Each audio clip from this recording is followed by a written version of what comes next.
positive and in your court, and that certainly will be a positive omen for the housing market moving forward. Now, the question is, are stock prices too high or too low? We know they've gone up a lot.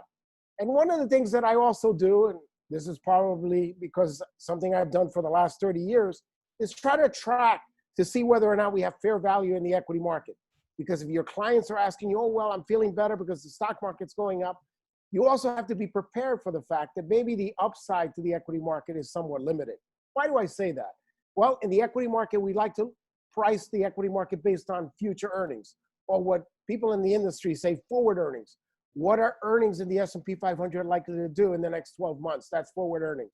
Well, guess what? When you do that today, you basically have a price earnings ratio of about 21.2. Now that's, to some people might say, is that good or bad? Well, if you look at the last 5, 10, 15, 20 years, we are above and off the charts. The last 15 years, the average has been 16.7. Last 10 years, 15, 14.6, 15, and 20 years, 15.5. So that tells you that until earnings start to pick up and the economy starts to pick up, you're not going to see the equity market really have a super upside potential.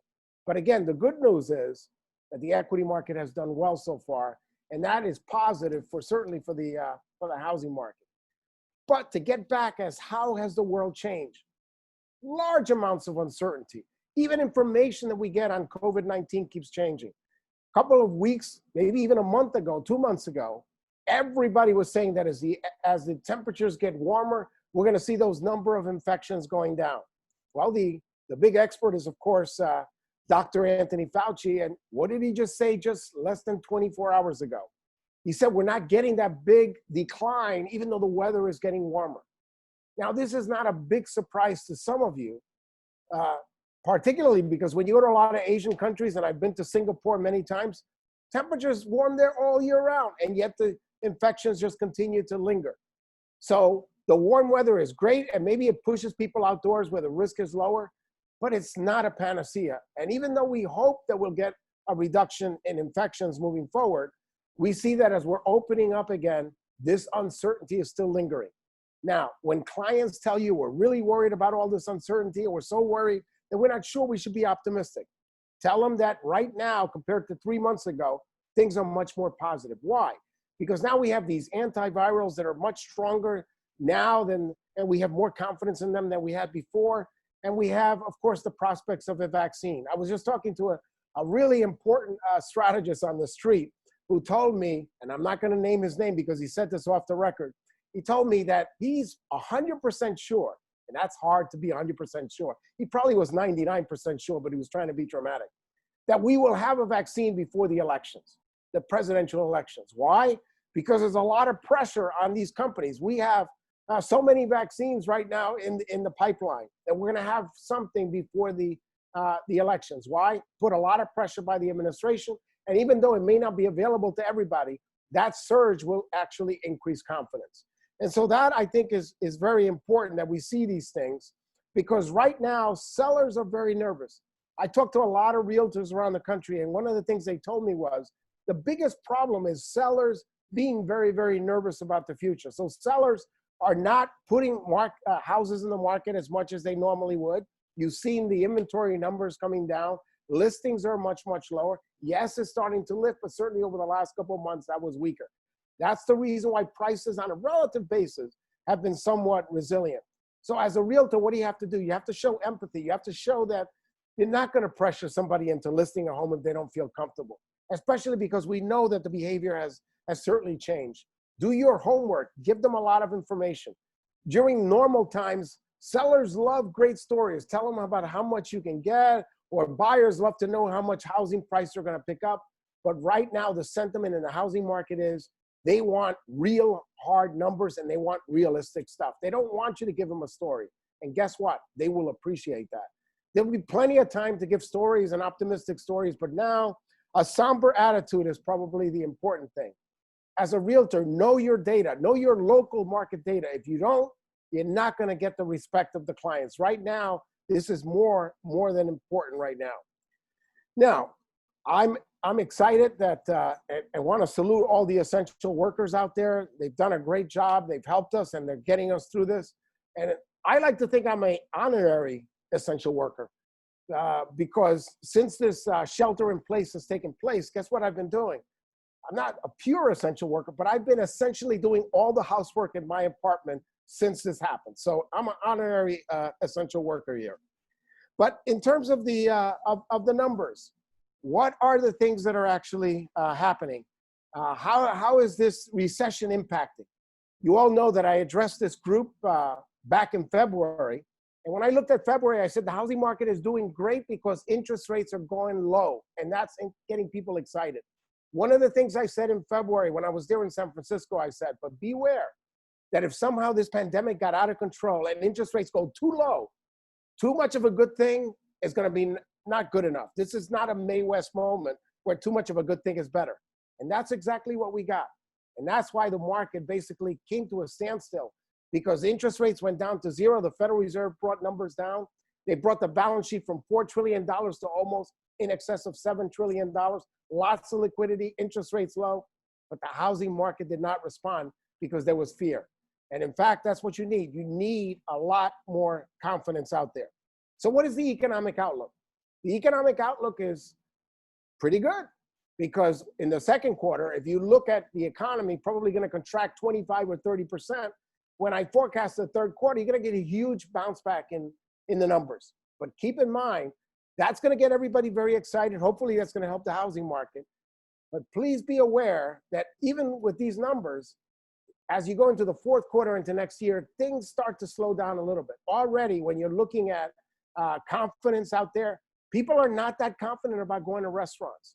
48, as much, a little, almost 50%. It's the actual numbers, about 40, 48% in recent surveys show that even though we're opening up, they're not 100% confident about going into establishments.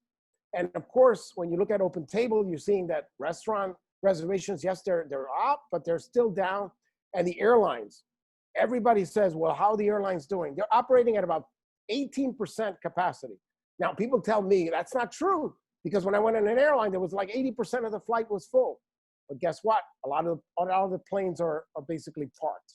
So yes, they're operating at that capacity. Things are much, much weaker. So the economic outlook is bright in the third quarter, but that's because of the real big plunge in the second quarter. And I think that's very important. When you look at new home sales, starting to pick up, everybody's excited with new home sales. Existing home sales, very much weaker. But why? Because existing home sales, everybody knows is a lagging indicator because it records the closures. So that's activity that took place 2 months ago, a month ago, 45 days ago. The new home sales are more coincident. And so you're starting to see that in May, things are starting to show a little bit of an excitement. Now, the prices are resilient. Why? Because when you look at the inventory numbers are very low. Nationally, when you look at existing home sales, 4.8 months. We know the average should be something like 6 months. So we're seeing that stuff out there. But moving forward, because you got hit so much in the second quarter, you're going to see a little bit of a pickup. And the excitement and the proof of that is look at the National Association of Home Builders. That index now jumped to a pretty high level that is consistent with a expansion in the housing market. The National Housing Home Builders Index jumping to 58. And by the way, in the West Coast, where a lot of you are located, that number jumped by 22 points to 66. That's giving me a lot of excitement. But out there, a lot of people are saying, what is really going to turn this economy around? What you need to have this housing market be on a consistent basis. What you need is that the public out there to not be afraid of catching COVID-19. And I think that over time, as these vaccines, the antivirals come out, that's going to happen. There was a very fascinating, the last week, a Harvard University study that just came out that said that right now, the only way we're going to get the economy to start growing again, and therefore the housing market to continue to be sustainably positive, is to get people to be less scared of COVID-19. That's not rocket scientists. They didn't need to do a super study about that, but I think it's pretty exciting. In April of 2020, a Bank of America survey, one of our sponsors, found that 58% of the people out there, or Americans, were confident enough of not catching COVID-19. But in June, that percentage dropped. It went from 58% in April to 48% being confident. So again, a little bit less confident. You need to see that number continuing to go up for the consumers to start spending again and things start to get a little bit better. And right now, a lot of people are saying, well, how about consumers? How happy are they? Well, the unemployment rate has gone up, but we've had a lot of money being thrown at the overall economy. The CARES Act, $600 enhanced and things like that. But that ends in July. What's going to happen when that starts to end? It's going to be a little bit of an issue. The employment outlook has to improve. When you look at the California unemployment rate, the latest one, 16.3%. There is no way that a high unemployment rate like that is going to be something that will sustain this housing market and keep it going very strong. We need that unemployment rate to come down and come down dramatically. How about jobs? Non-farm payrolls in California down 13% on a year-over-year basis. Just compare that number to where it was in December of 2019. That number was up 1.4%. Now it's down 13%. The unemployment rate was 3.9% back in December. Now it's 16.3%. Those are numbers that are concerning. And yes, they will come down, but they're not going to come down overnight because there's still a lot of business. Open Table and others are telling us they're not going to open up. We're not going to hire all those people out there. Now, in the first quarter, residential investment was very strong, 18.5% if you look at the real GDP numbers, but that's going to slow down certainly as you move into the second quarter. We're going to see things are going to slow down. What I said last February or this February when I was in San Francisco, I said housing will be stronger than the overall economy. I still hold to that. In fact, I was looking at some numbers this morning, gave me great comfort. We're going to see the U.S. economy probably contracting about 6% this year in real GDP. Residential investment will be up about 1%. So it's going to outperform dramatically, but it's not going to be up the 18% or so that we saw in the first quarter. Things, in fact, will start to slow down. Longer term, I want to make sure I have enough time for the other parts of the session today. Longer term, these housing forbearance, you got 4.6 million people that are just not paying their mortgages. That makes me a little nervous because they're going to have to decide, are they going to pay them later? Or are they going to pay them after they refinance? Or are they going to tack them on? But still, that just means that 4.6 million today, and this is with all the enhanced benefits, the $1,200 that a lot of people got, and still you have people not paying their mortgage. These things make me a little bit nervous when I see these numbers. So when you look at a recent survey in San Francisco covering 10,300 apartments, they're showing that 7.5% of all the renters are just deciding to break their lease. So they're walking away. That's going to put downward pressure on rents. And of course, that has, at some point, implications for housing prices in the area. Apartment rents are already, in San Francisco, they're down 9.2% down right now on a year-over-year basis. And that's true almost everywhere. Mountain View, 15.9% down. San Bruno, 14.9% down. Cupertino, down 14.3%. This will eventually spill over into the condo and housing market. So, and you're also going to see that people are nervous. I live here in, I'll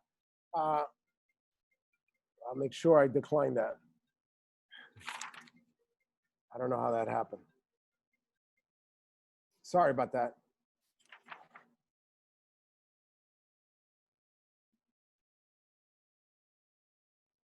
Oh, shoot.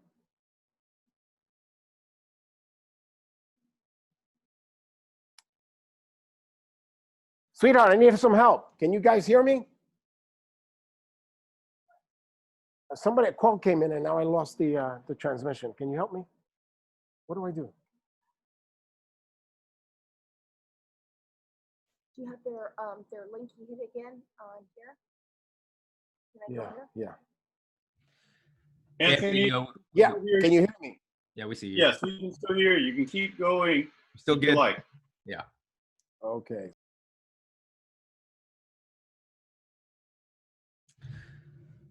Okay, I think we're having a little bit of some technical difficulties. Let's see if we can get him back on. In the meantime, so let me kind of comment on some of Anthony's data right now and kind of sort of frame it for the conversation that he and I will be having, but maybe more importantly, the questions that others in the audience may have. Oh, Anthony is back. Okay, I'm back, right? Okay, you can hear me? Yes. All right, you're good Okay. to go, Anthony. Go ahead. Okay, great.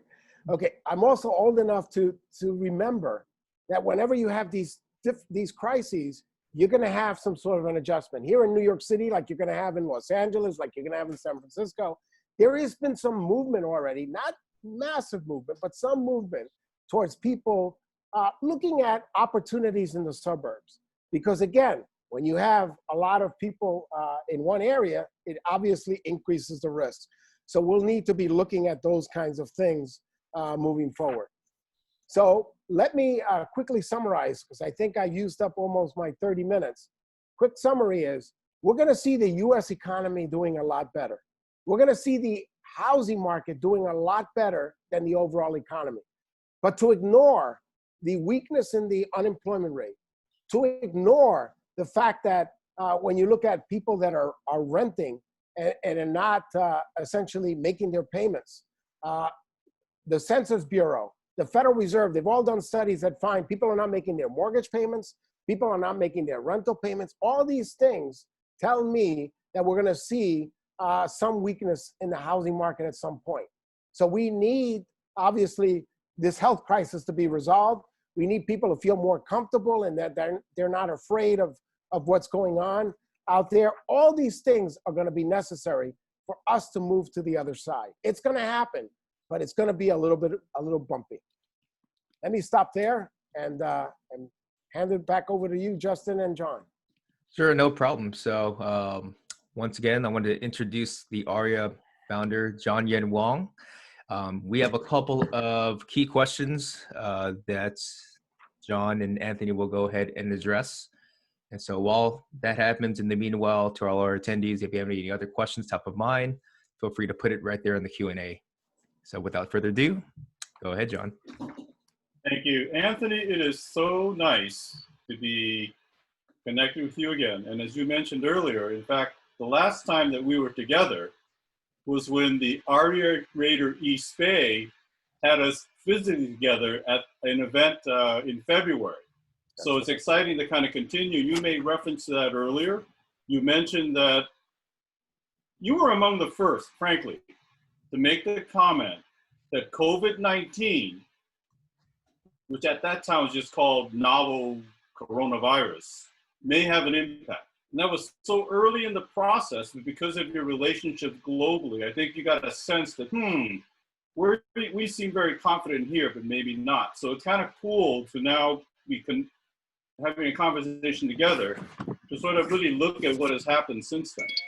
So, a couple of questions that I have kind of based on the stuff that you presented.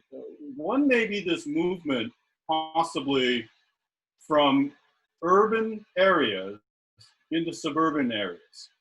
You had mentioned that because people are now sheltering in place and seeing their home and stuff like that, do you sense that if there's a movement away from the inner urban areas into suburban areas, that might impact how realtors kind of function? Well, I think it is going to happen, but one of the things that I really want to caution everybody is that I don't think it's permanent, because every time we have a crisis, people change their behavior. 9/11, terrible situation. I was living seeing firsthand what's happening in New York City, and a lot of people were also moving away from New York City and thinking about going to the suburbs. Fast forward a couple of years more, or 8-10 years, and New York City was booming. Now I can say the same thing for San Francisco. I can say the same thing for Los Angeles. There's going to be a little bit of nervousness. Why? Because, for example, now people are concerned that maybe it raises the risk. But once you get a vaccine that's valid and we get this herd mentality, everybody is going to lower their risk or lower their concern about catching it, and people will come right back into the city. But right now, something is changing. And I'll tell you what is changing, John. I'm hearing more and more companies, whether it's the Facebook in California, or whether it's Twitter, or whether it's many of these high-tech areas that are saying you can work from anywhere. And so people are getting used to working from home, and now all of a sudden if they get this permission, I think that people will want to live in the suburbs. But at the same time, guess what? They're going to want more space, because in small apartments, like I live in New York City, where my apartment is probably the size of your garage or maybe your walk-in closet, obviously if you're going to be working from home, you're going to need more space. Whether it's a bigger house with a backyard, you're going to be stuck there. So that's going to introduce more opportunity out there. People may still want to have a place in the city, but they'll also want to have some place outside the city, especially if they have the option of not having to come into work every single day. I actually believe that this option of not having to come to work may be in operation for the next couple of years, but it's not like we're going to move 100% of the people not having to come to work.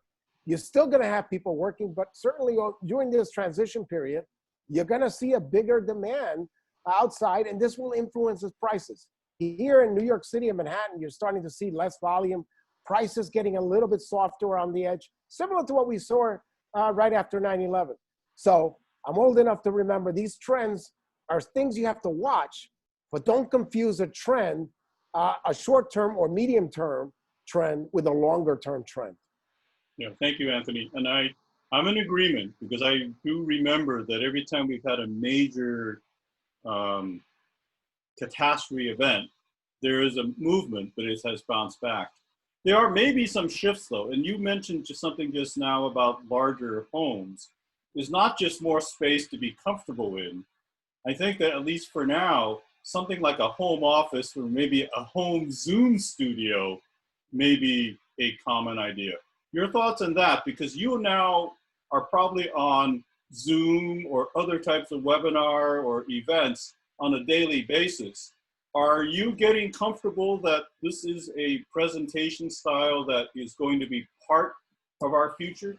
Obviously, there are going to be times you're going to go to a different place and if you want to see Anthony live, but I suspect that what we're doing right this moment is not going to be, it's not going to go away. I think you're right, John. I think you're spot on. I think that certainly over the next 12 to 24 months, you're going to continue to see more of these Zoom type of activities. Virtually 98% of all the in-person presentations that I had scheduled this year are basically taking place through Zoom. I was supposed to go to Asia. I have an upcoming Zoom call with a financial industry company in Hong Kong, and I'm not going there. I'm going to do it through Zoom. And this is, by the way, the third one I do at Hong Kong this year. And again, no in-person visits. But I don't think that's going to be permanent, but I think that over the next 12 to 24 months, we're going to see this, because right now, I think that we're not so sure and not so confident that we won't get COVID-19.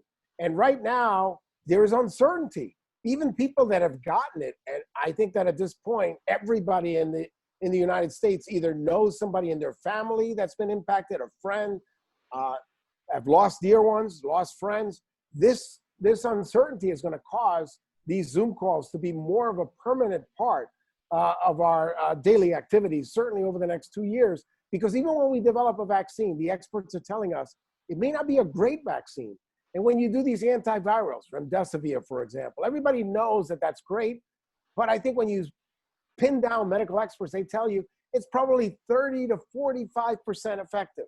That's why the cocktail of these antivirals, even if you get the COVID-19, people are not so sure how long the immunity will last. Is it going to last for a year? Is it going to last for a year and a half? Most medical experts will tell you this virus continues to mutate. So in short, I think over the next 12 to 24 months, we'll be in this kind of a transitional phase where the Zoom calls and a lot of these type of conference calls will be more the norm than the in-person. But beyond that, I think we'll figure it out. We have so many companies working on this stuff. I can't imagine another period in history where we had something tantamount to what I call like a Manhattan Project, so many hands on deck. that I have no doubt that within the next 24 months, we will have licked this, this issue, and all of us, I don't want to say go back to normal, but go back to something that is closer to what I call normal.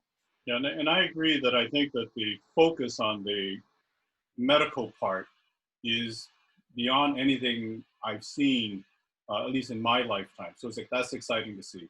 My sense though, Anthony, is that there is a shift in comfort with being virtual. And while we're going to go back to a lot of face-to-face, but I think that these kind of conferences will be kind of in place kind of in the future. Let me shift the conversation a little bit to interest rates. Something that you studied deeply, but the chairman of the Fed has said that we ain't gonna be raising interest rates for a little while. Would you comment on sort of where the, Federal Reserve and Chairman Powell's comments recently are how they're gonna impact interest rates in the near and long term? Yeah, well, John, as somebody who, myself, I worked at the Federal Reserve as an economist during the Greenspan era, and I worked at the Federal Reserve in Washington when Paul Volcker was there, which is probably before a lot of the people on the call were even born. I follow what's going on. And when I hear Chairman Powell say they're not even thinking of raising interest rates, that tells me for the next couple of years, they're not going to be raising short-term interest rates. But let me get back to what I said when I was in San Francisco back in February. Low interest rates are great. They're going to help the housing market, but it's that confidence, and it's also economic activity. You could bring interest rates down to zero. You could even have negative interest rates. But if people think the unemployment rate is going to stay at 20 or 25%, they're not going to be that excited about jumping in. This lower interest rates is sort of a temporary bridge to help us get through this, this crisis. Now, a lot of people ask me, well, why did the economy shut down so quickly? I think that by now everybody knows, because this was not an economic collapse that worked on its own. This was a healthcare crisis, and we shut down the economy. And that's the reason why it was so abrupt. But at the same time, we also added a lot of stimulus, whether it be from the Federal Reserve, whether it be from the federal government. And by the way, John, a little secret, more stimulus is probably going to come. And as we get closer and closer to the election, more stimulus will definitely come, because they need to make sure that there is some evidence that we're doing everything we can to stabilize this economy. And I say this in a completely nonpartisan manner, because whether it's a Democrat or Republican doing it, if they help stabilize this economy, I'm excited. I don't care if they're Democrats or Republicans. What I want is for the economy to recover. And so I don't care who takes the credit for that. And I think we are going to get that. And both Democrats and Republicans at some point will get together and create more stimulus if we need it. And I think we may need it, because after July, we know that there are going to be some problems. If already people are not paying their mortgages, recent survey just found that the percentage of people that are thinking about not only did not make their mortgage payment in June, but are also not thinking of making their mortgage payment in July, it's actually higher for July than it is in June. That's despite all the stimulus. So can you imagine in your mind what's going to happen when the enhanced unemployment benefits end in July, and when all of a sudden the effects of all the stimulus start to wear down, the purchasing, the PPP loans and things like that, all that, once that starts to wear down, you're going to need more stimulus to keep the economy going. It doesn't matter whether you're a Democrat or Republican. It's just common sense. Okay. I appreciate that perspective, Anthony. I'm going to drill down a little bit more on interest rates, because when I opened with the conversation with the broad macro, we're going to keep interest short-term low, but in reality, for each one of us individually as consumers, buyers and sellers of real estate and brokers, it's really specifically what kind of loan can my client get? And I'm going to get a little geeky for a little bit, because there is something that's happened in that one of the responses to the Great Recession, because we're all focused on COVID-19 now, but we've seen major challenges to the real industry before. What came out of that, through a lot of regulations, was something called the QM patch, the Qualified Mortgage Patch, which allowed lenders to make loans being confident that if they're based on Fannie and Freddie guidelines that they would be safe and the government would be a backstop for that. So there recently, the CFPB has issued a notice of rulemaking, which means that they're thinking of changing certain things. They're inviting organizations and people like AREAA members and AREAA to test, and we will be. But one of the things they're looking is changing the QM patch. And one is the elimination of the QM patch. One of the rules that is proposed to allow lenders to make loans and rate and charge their rates based on their own internal models of risk. In other words, that banks will make a loan based on what they believe is a good loan to make, which is very logical, except that with people not making their mortgage payments because they're taking the legally available forbearance opportunities and things like that. You were in the banking world for a long time, and this is just broadly, as a business, how might that impact the risk models and the loan products that might be? And I'm saying that for the Asian segment, may have limited English issues and so on. So any thoughts broadly on how that might impact loans for the segments that AREAA members serve? Well, John, as you know, that issue has basically come to the front of the line this week, as you've seen a lot of publicity around that QM patch. And it frankly is a little bit disappointing and maybe scary, because already the estimates are that if you eliminate that so-called QM patch, the qualified mortgage patch, we may see as many as 956,000 mortgages that just won't be made. And that is because people either don't qualify or the rates are just too high. In short, it's not going to promote greater home ownership. You're going to have a situation where now the banks are going to have to decide how they price those loans. And then, of course, these regulators are going to tell you, well, guess what? We'll decide whether this mortgage is really a qualified mortgage or not based on the interest rate that you charge, based on some other reference rate out there. So the reference rate they're going to be using, if all of a sudden the interest rate that you charge on these mortgages, and of course some of these individuals may have a higher risk because if they lost their job, the situation is not as good, and their interest rate is much higher than that band. It's something like about 200 basis points over that reference rate. Then all of a sudden it's not a qualified mortgage. And that's, again, something that maybe banks or in financial institutions are not going to be that excited about making. So without getting too deep into the weeds, and we could if you like, but without getting too deep, it's definitely going to reduce the number of loans out there. It's going to make, obviously, the actual number of loans out there, whether you look at the debt to income ratios, before you wanted a number in the 43% range, and now all of a sudden, or 45, you want to lower that even more to make up for it. Whatever formula you use, it's going to make getting a mortgage a little bit more challenging. And that means that these numbers of mortgages that are made are much less. And the other thing that kind of worries me a little bit is that this spread of the mortgage spread that that is involved with this QM patch, if you get rid of it, that spread itself is also a function of how money market conditions are. Because during periods of tightness, where the banks are actually tightening up their credit, guess what they're going to do? They're going to raise these spreads, and automatically it's going to kick a lot of people into that bucket where they're all of a sudden a risk and they're no longer a qualified mortgage person. So again, it's going to reduce things. So I am a little bit disappointed, but at the same time, they had to do something, because that second regulation that you mentioned is that even if they make something as a transition, you got Fannie Mae and Freddie Mac. These guys may get out of conservatorship and they may become private again. And all of a sudden the rules will change. It was easier to have this QM patch when these guys were in the government. Now when you start taking them out, it gets to be a little bit more of a challenge. So there are a lot of moving parts here. But the bottom line, John, this is not a positive development for making it easier for people to borrow money from a mortgage, through a mortgage. Thank you, Anthony. And I'll share that AREAA as an organization is deeply engaged in this, because we at least want to be the voice to share how this might impact the Asian segment.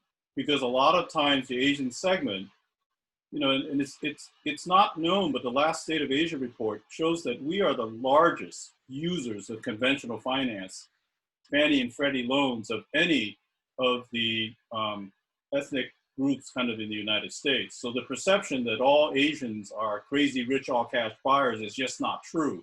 So this will really impact, I think, our segment. So I appreciate your confirmation that this is something AREAA needs to kind of weigh in on. We're getting toward the last few minutes of the conversation between us before the attendees can weigh in on questions they have. So let me finish on possibly a little bit of an optimistic note. The California Association of Realtors just released some data on the Bay Area real estate market. And some of the data validates the concerns and anxieties we have, that real estate sales from January of this year to May of this year dropped by 51%. I think all of us in our guts kind of felt, wow, you know, that's going to happen. That was confirmed.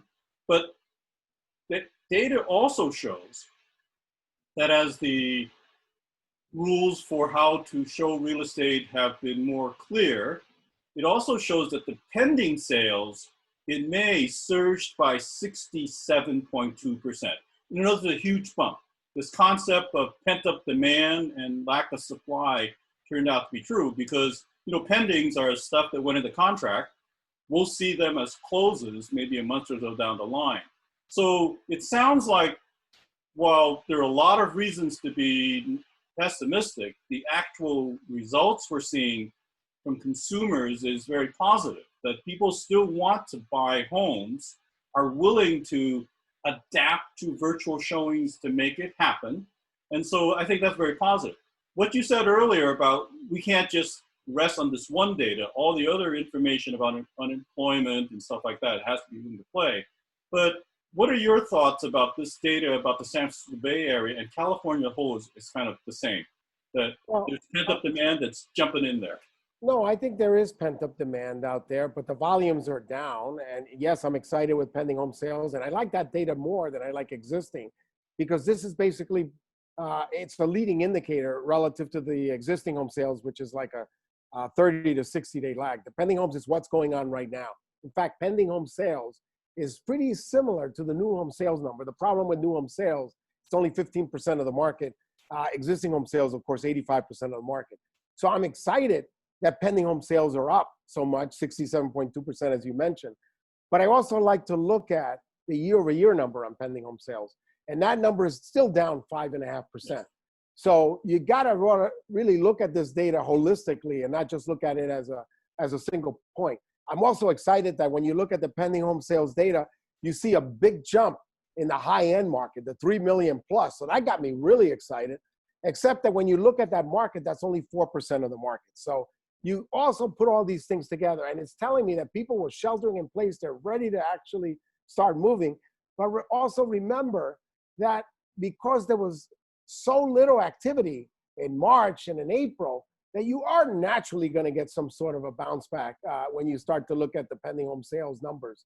We're still waiting for the national pending home sales numbers to see whether or not they collaborate. But I was encouraged with those numbers from California, because those numbers from California are right now at the moment a little bit more optimistic than they are for the nation as a whole. And in fact, even the new home sales numbers that just came out this week were a lot more positive for the West Coast than they were in the Midwest, where you actually saw some negative numbers. And they were even pretty impressive even when you compare them to the South. So I think the West is doing well. We got some good numbers for the Northeast, but put these numbers in the context of this is a bounce back.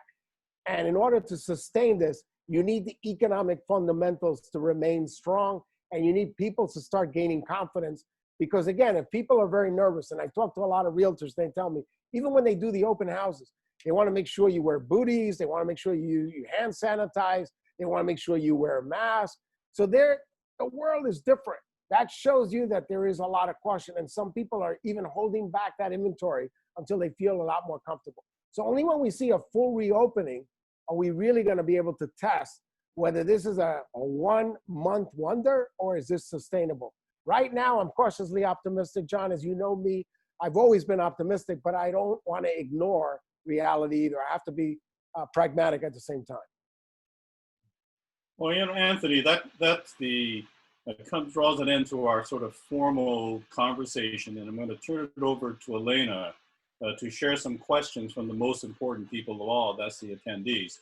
But I'd like to close off my comment, we'll close off my session by saying your relationship with the Asian Real Estate Association of America is so valuable because you bring a pragmatic, data-driven thought to the process. Because we can always get a hyperbole, be super pessimistic, super optimistic. The most valuable way to go is to actually use real data to kind of analyze what's happening. And you bring that, and you're very candid. You're not just kind of pandering what we want to hear. You tell us what's real. And that makes you one of the most valuable players within the AREAA ecosystem. Thank you, Anthony, for being a friend of the organization and a personal friend to many of us. Thank you. Thank you. Elena, it's all yours. Hey, all right. On to questions. We have a few, and if anyone else has any more questions, feel free to put it in the Q&A box. First one up, do we know which cities have filed the most forbearance?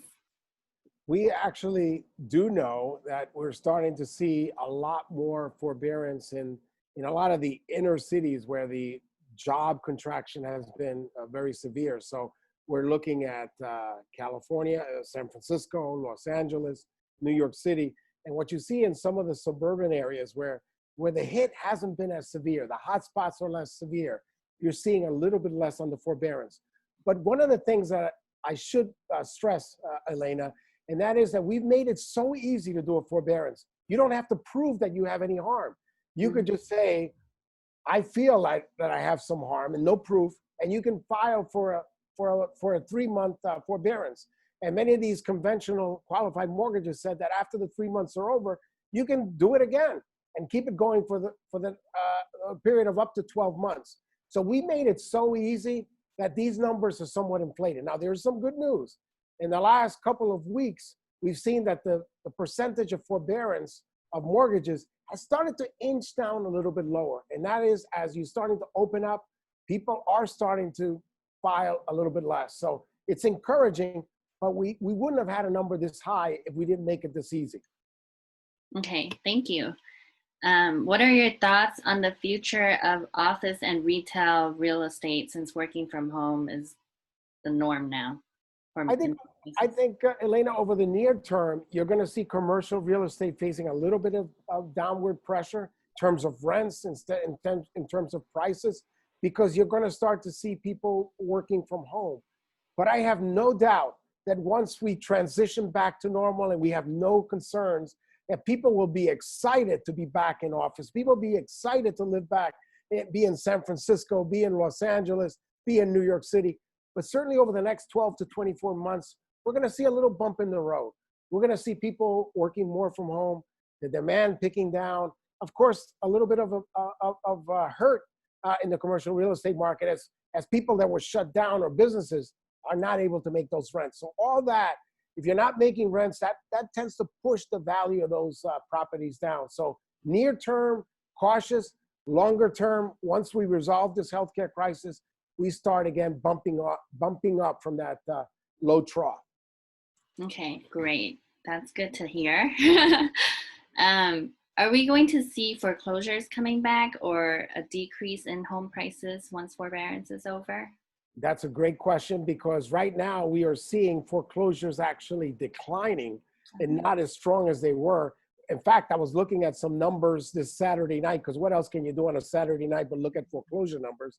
And so what I found was that because of this forbearance, we are practically going to have as much as 500,000 less foreclosures this year than we otherwise would have had, because we're basically giving people a free pass. You can't make the payment because of COVID-19, you're not going to have to file for foreclosures. Now, once this period ends, and it will end, you'll start to see this coming back. And by the way, the reason why this is critical for the housing market, because we have a shortage of inventory. Whether you look at new home sales or existing home sales, we're seeing a huge shortage of inventory, and the foreclosures that were basically also a source of inventory is not there either. So that is supporting prices. So after we get through this forgiveness or forbearance period, we're going to start to see foreclosures starting to pick up a little bit. But right now, I don't think we'll see them so quickly because we're making it much easier for people basically to get a free pass. And by the way, it's the humane thing to do because people are being impacted. So right now, not a big bump, but later on, we will see that number obviously picking up. Okay, thank you. If the U.S. implements the sanctions in HK and CCP, how does it affect our domestic economy and the real estate market? What is the possibility of the sanction? The sanctions with regard to Hong Kong, I assume, right? Yeah, yeah. Well, when you consider whether or not we're going to impose these sanctions, I think that right now, the probability of us imposing the sanctions on Hong Kong are fairly small. I know we've heard some noise from Washington, we're going to do that. But don't forget that Hong Kong is an important gateway to the global financial markets. And to some extent, if we're mad at one other country, why are we going to take it out on Hong Kong? It almost, it doesn't make a lot of sense. So my feeling is that the likelihood of imposing these sanctions are pretty low. And some people said, oh, why don't we just impose tariffs on Hong Kong products? The problem with that, over 95% of all the exports out of Hong Kong to the United States or anywhere else, they basically come from China, and the tariffs are imposed on the country of origin. So you're not going to even get much revenues either. So it's one of those things where I think you're going to hear a lot of noise, and that's why initially the Hong Kong peg was something that everybody was debating about. That market has, of course, calmed down to some extent. Countries out there like the United Kingdom saying we'll welcome all these people that have the opportunity to come there. Again, a lot of noise, but I think it's probably going to be much ado about nothing. The probability is not zero that we'll move in this direction, but I am very confident that the probability is less than 10% that we actually move to these dramatic rolls. With regard to the real estate market, especially the luxury market, what really concerns me more is the path of this pandemic. Because right now we know in China, the pandemic is somewhat under control compared to the United States. We know that China, for example, this year will probably grow in excess of 1%. If I put my pragmatic hat, I'm going to say real GDP in China will probably be about 1%. If I put my optimistic hat, I'll say 1.5%. That seems like a low number because their target has been always 6.5%. But relative to the US, where we're going to contract by about 6%, it's a pretty good number. And we're seeing that countries out there, whether it's Korea that's done great strides in trying to control the virus, Japan is doing its best. I feel the healthcare crisis is the one that's going to determine how well many of these individuals will be able to come back to the US and start demanding. It's not so much economic growth. The economic growth will happen, but you need to have this healthcare crisis being resolved first. Thank you, Anthony. Last question. Is it possible that the pent-up demand from buyers will erode when buyers who have been waiting for quite some time on sidelines are done buying? No, I don't think that the pent-up demand is going to go away because one of the things that I've looked at over the last 3-4 years, I've looked at the number of household formations. That means how many new households are being formed. And I've also looked at how much housing construction is taking place. And housing construction has been much, much weaker. That's why every single year, prices are continuing to go up because you're not producing as much supply. And now with this pandemic, the supply is being restricted even more by the number of listings that have been dramatically cut back. So I think that if we solve the healthcare crisis, then I'm going to go back to being a super optimistic person for the housing market. But give me a solution to this healthcare crisis, which I think happens within the next 24 months, and I'm hoping sooner than 24 months, and I'll give you a very optimistic story for the housing market. Give me a scenario where this thing is prolonged further, and I have to become a little bit more cautious. But right now, I'm very confident that within the next 18 to 24 months, we will have made great strides on this pandemic, and the housing market will live another day. Awesome. Thank you so much, Anthony. And that wraps it up for our event for today. Thank you, Anthony Chan and John Wong, for joining us. We're very happy that you are able to come and share your knowledge on the market update. Yeah, and just a reminder for all of our members, in the next few days, the annual membership for AREAA is expiring. So please renew your membership by our next event. Thank you all for joining us. Thank you. Great. And so to all our attendees, thank you so much. Anthony, John, Elena, thank you so much for your time. And I think we're about done, unless you guys have any other final thoughts, but we're good on our end. All right. Fantastic session. Thank you, Justin and Elena. All right, perfect. All right, thank you so much, everyone. Have a good one, okay? Bye-bye. All right. Bye-bye. Bye. Thanks, Anthony. Catch you Thank soon. you.